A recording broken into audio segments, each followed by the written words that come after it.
For us at least, and I would imagine for Chameleon, you're working with a pretty mature product. And what's going to happen is that that product is always going to keep maturing. There's always going to be edges to round out. There's going to be new features, and most importantly, new data as well. And that's something that kind of came up in our pilot as well, was exploring some new data.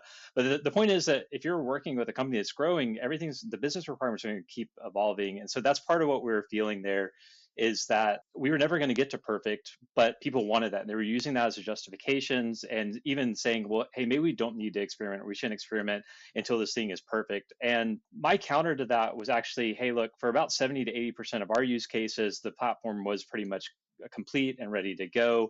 And really, instead of it being a platform challenge, my hypothesis was that it was really a people and process challenge in how we do it. And the thing is, that's really uncomfortable for the organization to hear, because when it's a platform feature, we can file that in the backlog and come back to it when we're ready, or hopefully soon.